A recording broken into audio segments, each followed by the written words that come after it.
Hello, welcome back to Oxygen Not Included, and I'm gonna get right into this right away. Oh yes, in the previous one I built a... pretty much the only two things that I did in the last episode was... I built a monument, a great monument, and I built an exhaust pipe. Now, I really didn't do much after that. I was pretty much... to say the least, I was pretty much just trying to find what to do next. Couldn't really think of things, so that's what I'm going to do now. And as to explain what I'm doing here, since this is the first thing I'm doing, I'm rerouting my carbon dioxide exhaust down this new thing I built in between this and the last episode. A gas vent and then the bridges. Just to explain what this is going to be my new Slickster farm. I'm finally gonna move this, which is what I said like 2 episodes ago, but didn't really do because I figured I wasn't prepared for it. So this thing I built right here is gonna be a large farm for petroleum and well, I'm gonna try and phase out the crude oil process and go straight to just straight up what do you call it? Petroleum. I'm gonna try and get a Molten Slickster. And thing is, I need to keep this place at a certain temperature. Specifically like 100 to 250 degrees Celsius. Kinda hot. So I built these 2 thick walls out of granite and igneous rock. Oh well, I guess that one side is igneous rock. Let me just do that. Recoat this thing. That's gonna leak. Oh boy, that's troublesome. That's fine. Anyway, so this is, you know, the typical airlock that we see. Why I did 2 is because I can't really make a vacuum, like the vacuum door trick right here. This is vacuum here. So since there's nothing there that's like solid, liquid, or gas, door doesn't count. Heat cannot transfer through here and into the oil and then outside. So that's why I did the double lock thing here, so that they can go in and out and still have some sort of like vacuum seal. So I just did 2 of them. Also, one thing that I found out from last time is that naphtha is... I said naphtha was pretty good as a coolant, and it still kinda is, but petroleum does basically the same job, but with better thermal conductivity. So, kind of a waste, but at the same time I was experimenting. I've never had naphtha before. And it's still pretty useful, you know, in specific circumstances. It's very thick liquid in-game. I mean, it's melted plastic. And what do you call this? You can still use it. It's just bad for, you know, straight up stuff like air, or just straight up liquid transfer through radiant pipes and all that. It could still work, but not as good as stuff like petroleum. So yes, and another thing that I'm gonna tackle is I'm gonna go back up here to the thing I made right here. This is the thing I built in the last episode, which is the gas vent that leads to space. Essentially the refuse vent. And the thing is, I'm gonna fix it a bit. Yeah, I guess that's fine. The thing that I'm gonna do is I'm gonna also make a liquid vent that leads to nowhere. This is insulated, right? Yes, it is. So if you didn't watch the previous episode, this essentially, as long as you place gas or liquid tiles on a space that is labeled space exposure, it will slowly be deleted.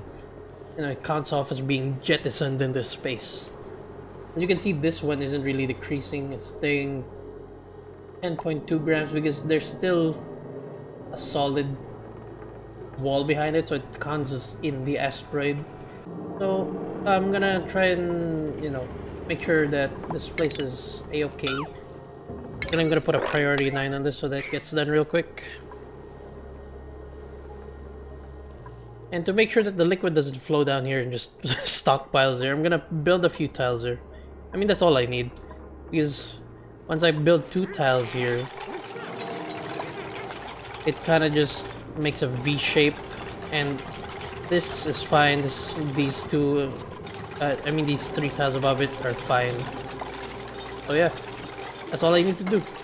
See, it's off-gassing, but then it just gets deleted, polluted oxygen, drastically decreasing really quickly. And also, you can see, I don't know if it's gonna be visible in the video, but if you're playing in game, you can see somewhat that the gas is actually moving outwards. Because if I leave this unsealed, all of this will just off-gas into space. Liquids, on the other hand, need a bit of help, like I said, because, I mean, liquids don't rise up like gas. They don't just float. Oh, I forgot, I need to make it out of obsidian. Oh yeah, and I also read up on the whole shovels thing. Completely forgot about the fact. I knew that I was forgetting something, and I realized after researching again, I completely forgot to read the part where anything made of refined metal counts as super hard or nearly impenetrable material. So completely forgot about that. Don't know why I mean, I know exactly why I missed it. I fucking have dyslexia and all that. So I completely missed that part. But yeah, it's much easier to manage them and all that. I could literally make metal tiles or bunker tiles, but you know, that's neither here nor there. It's a small issue. I don't really need to put too much thought into that.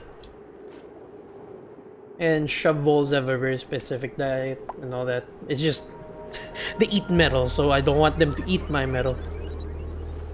So refined metals will be the thing against them. And the reason why I think I've been rambling on, I completely forgot what I already talked about. But basically, the reason why I'm tackling this is because if I go down here, I know I'm going up and down a lot, but as you can see here, my tanks are full. Specifically my gas tanks are the main priority. Specifically the natural gas one. As you can see, this is full, this is full, this is full, all the way up to the other geyser, it's full. And all the way up to my petroleum generation, it's full. Now right now, it's not much of an issue. The oil refinery can still work, but the issue is, if it gets too thick of a gas in here, this will, I think, at least, this thing will eventually stop due to overpressure, and if I can't produce petroleum, then I'm gonna have issues with my petroleum generator. So, you know, I'm just gonna set up a simple system about just managing this thing. If it's full, it'll send it to the gas vent instead, which is pretty easy. Let me actually do the automation. So this thing is already using a automation system, and it's set to send a green signal if it's empty and a red signal is full. So all I need to do for that automation is just make a simple knot wire. That's it. Knot wire gate, there we go. Actually gonna embed it into the building so it's not that cluttered. Actually, I can even do it upwards. Right, oops. Right, come on. Right here. Yada yada, all of this, like that. So if this is full, it sends a red signal, but because of the NOT gate, it inverts it to a green signal, and all I need to do is make a separate, well, there's already this pipe, but like, I need to make a, whatchamacallit, gas shut off. I can deconstruct these things now. I need a space. This was initially here to seal off the biomes and all that, but now that I'm literally puncturing right through it, it's fine. The trick here is essentially the same concept as these things. Where is it? These ones. If this this is a liquid one, but you know, again, it's still a shut off. It just works for liquid pipes. But the idea is the same. If this shut off is closed, it will go through to the other side. If it's open, obviously it'll go through this side instead. This leads to here, and this leads to, you know, the refuse vent, and all I need to do is the automation. I just need to hook this up. Automation. There we go, and this nut wire goes into here. It might seem like a waste to just throw all of this natural gas generators, natural gas, instead of going into the generators, but the thing is, if it's full, that means it's overabundance, and the thing is, gas vents are essentially an infinite source, so sometimes you can have too much of something, you know? As to why I'm opting into just throw away the excess gases, because again, like I said, the issue is not that I have a lot of it. The issue is that the pipes get full, gets clogged up, and could start causing issues in other systems like this one. Oh, look at that, my carbon dioxide is being off-gassed here now. Carbon dioxide, I don't have an issue because I literally need it. It's what slicksters eat, if you didn't know. Slicksters, oh my god, look at that. There's natural gas just seeping out of this thing. And it's just spreading everywhere. It's small amounts now, but if this could just build up, no? And can be annoying. Like, oh yeah, going back to carbon dioxide. I need carbon dioxide to feed my slicksters. I might even, you know, harvest from a gas vent. The issue is it's cold, and slicksters need to be in a hot biome, especially molten slicksters. So I'm gonna need more carbon dioxide as well. And where will I get that? From this place. This system here, the 2 carbon skimmers, is good because if I go in power, it's about the power of a... It's about the same power as a single gas, what's it called? A gas pump, which is 240. But it doesn't need a filter because it's specifically targeting carbon and getting rid of it from the air. And the good part is I put water in and I get 100% polluted water out, which is something that I could just easily, you know, convert back into water. It's essentially no waste. And it's cheaper in power, and actually works for 2 carbon skimmers. There are more than enough to offset the carbon dioxide generation of a single petroleum generator. A single petroleum generator will produce about, well, that's not estimate. Let's see here. 500 grams per second. Meanwhile, carbon skimmers remove at, if I remember correctly, it uses 300. Yeah, it uses 300 grams of carbon dioxide. So 2 of them uses 600 grams per second, essentially way more than a petroleum generator produces. So that's more than enough to, you know, counteract it. So this system was good. Thing is, I need that carbon dioxide elsewhere.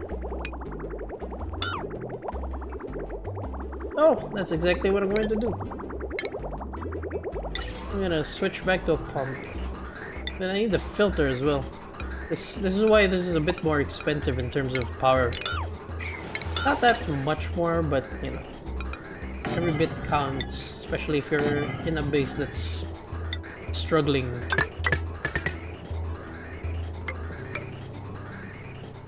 So this one I can just pipe it to this place right here. And then the excess, which is polluted oxygen, if ever, or anything else, I could pipe it to my new refuse. Finding a way through this mess is the big issue. I know, I can move this. Whoa, whoa, whoa. Okay, they just need to delete that and then I can pipe this down. This is the issue that starts to happen when you have bases that have too many pipings. But it's a thing that you have to go through. Of course, you can always be neater than me. The bar is not that high. This is literally like just a mess. I'm not good at pre-planning stuff. I just wing stuff.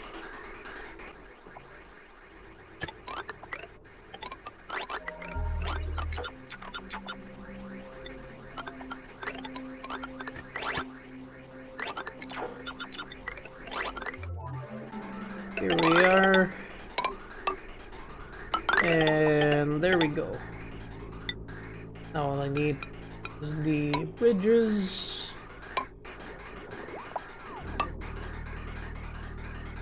And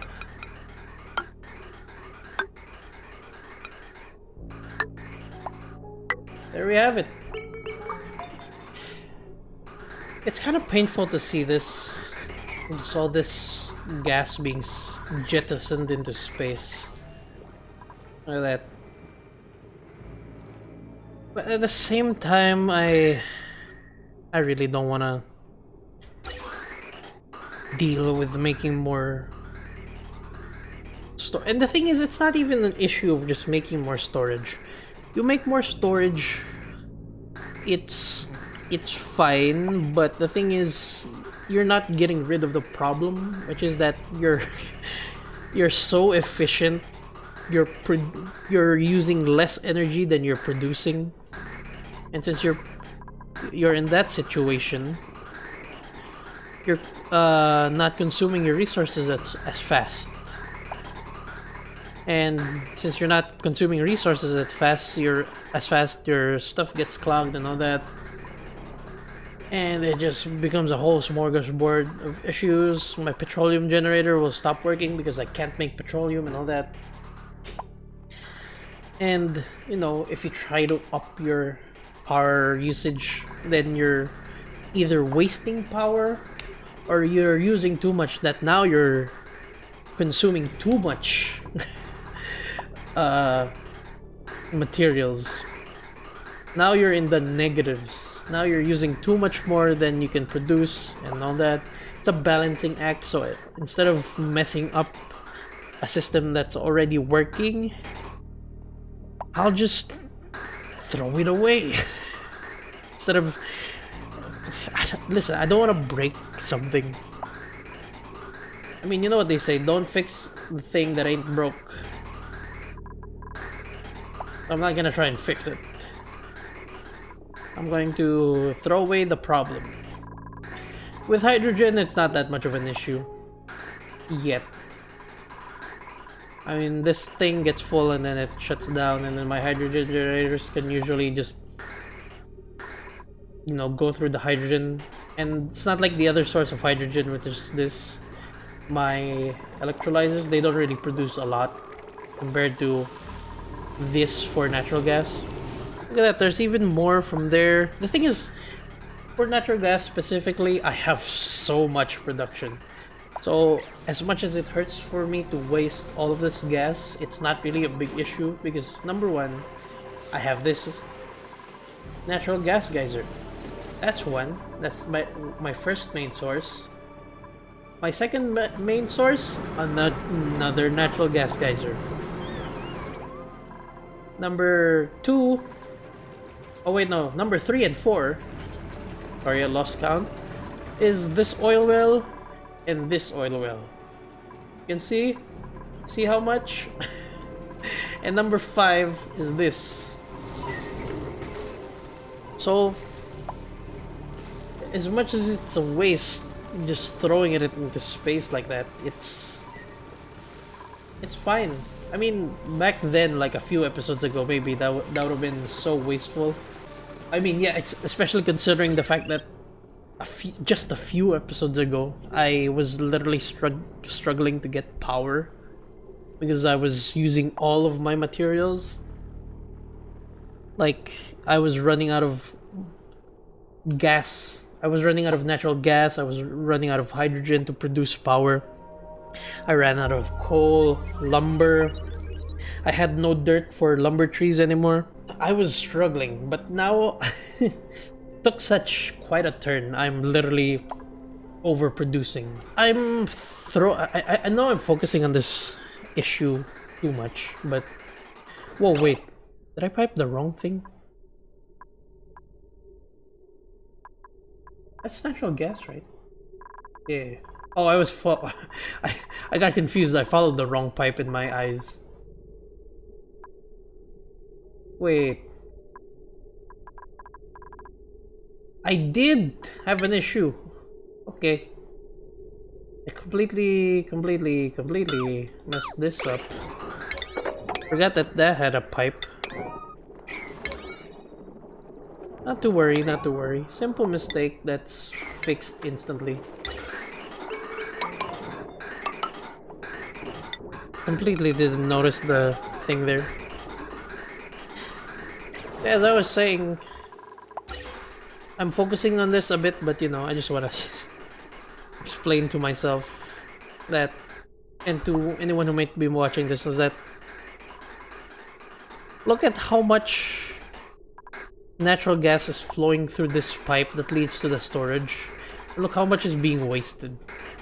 This has been on for like several minutes already, and it's still going. There's still gas going through the vents.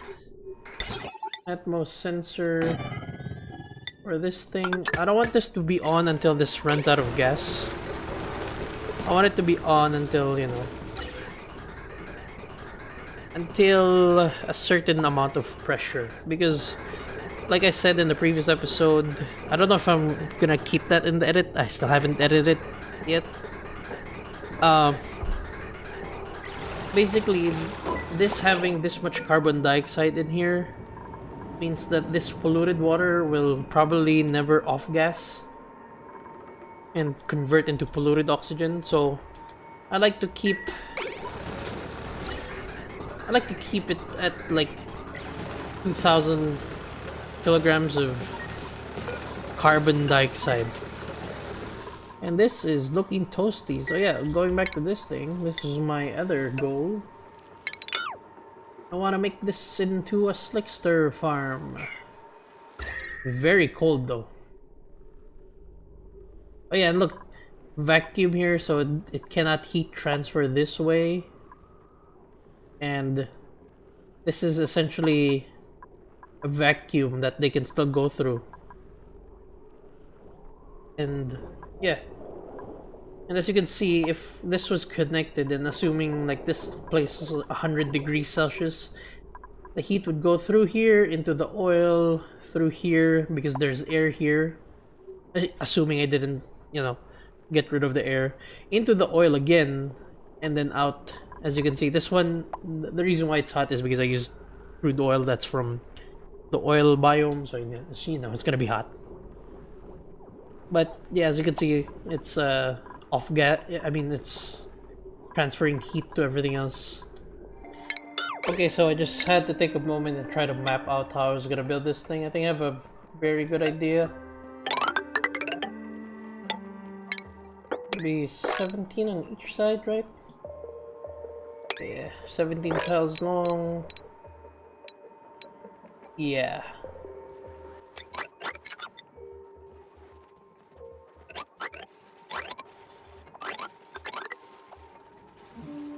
And then I think that's pretty much it. I just need to wait until this gets built. And here we are. They're done building it. Cool. Now what? Well, I built a bunch of these critter drop-offs, so I'm gonna go catch me a Molten Slickster, and where else than this place? We're gonna dig through here. And how hot is this place? 129, just barely under melting point of plastic. My lucky day. Because critter traps, if you didn't know, use plastic. And also my lucky day, there happens to be one wild Molten Slickster here. Here's the thing. I'm obviously gonna keep the Molten Slickster wild. Well, I guess that wasn't obvious, but you know. Thing is, I've experienced ranching. Boy, does that take a lot of materials and effort from my duplicants. So, I'm gonna keep it wild. I'm just hoping. There we go. We got ourselves... Quick, someone get it! Quick! Aaron! Quick, before the... Oh, fuck! Before the trap... Oh my god. Well, I guess the trap might die before they bring it here. That on priority 9. Will it escape? I think it's still trapped. Even though it's broken. And the Slickster is obviously out of the trap. It's just a visual bug. Anyway, I got one. And that's gonna be the start of my farm. Now normally these things reproduce at a rate that will make them just produce one of themselves. But we're gonna do something about that. First of all, I'm gonna build a wall. Well, I'm gonna build a door instead. So that the Slickster doesn't, you know, go through. Hey, there we go! Buddy's in here. That's the beginning of my petroleum farm. Now, let's do some shipping, shall we? How far does this go? This far. Yeah, that's good.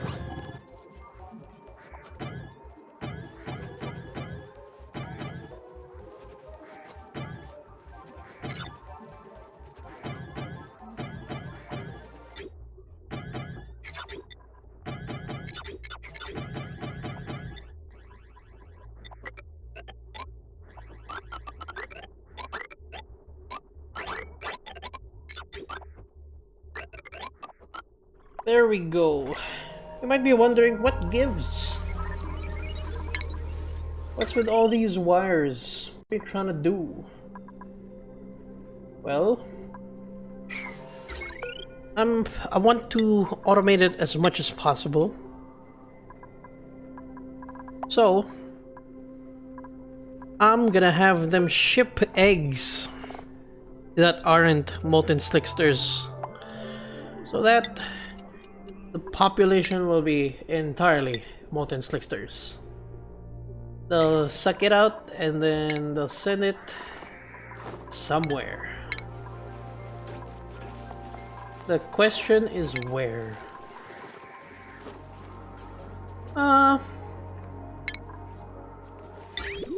Let's see. Where shall I bring all of these?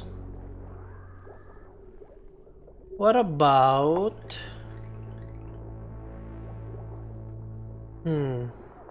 That is a question, huh? I can bring it here.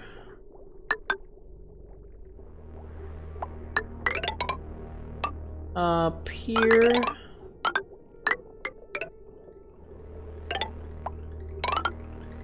Uh-huh.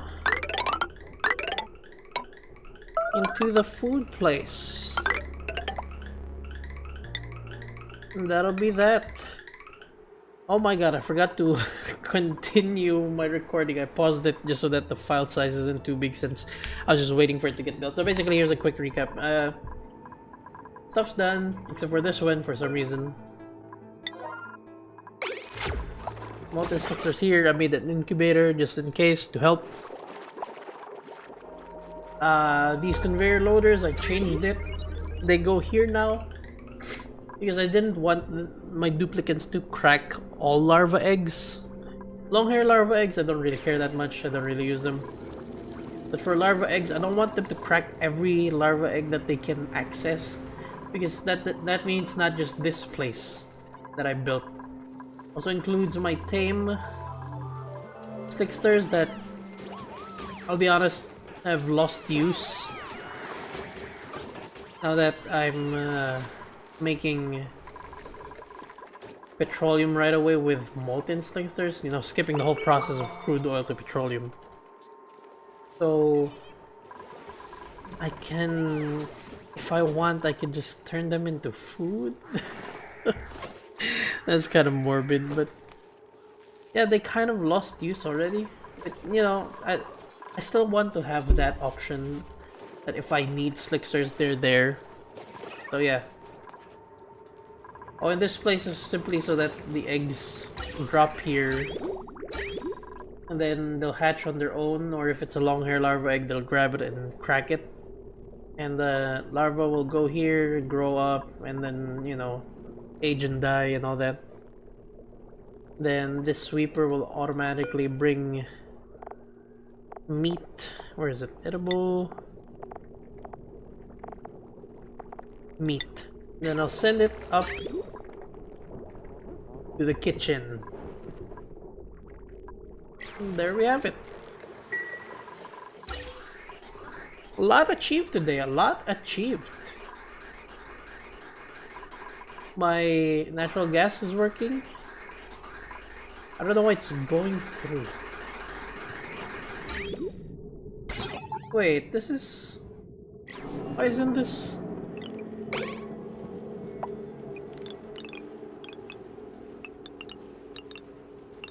Ah, the wire wasn't updating for some reason. I don't know why. There we go. I was wasting a bunch of gas now that this thing was in full. Yeah, I guess I'll leave it at that for now. I don't really have anything else. I'm just, at this point, I'm just making quality of life improvements so that I'm, you know, completely ready for tackling space. Again, I don't want to mess this up. I just want to be sure. I have never done spaceflight before in this game. This is my first time reaching a stable point where I could actually consider space travel. I probably won't be doing space in the next episode. Maybe I will, depending on how much I play off screen. But for now, this is it. Thank you for watching. As usual,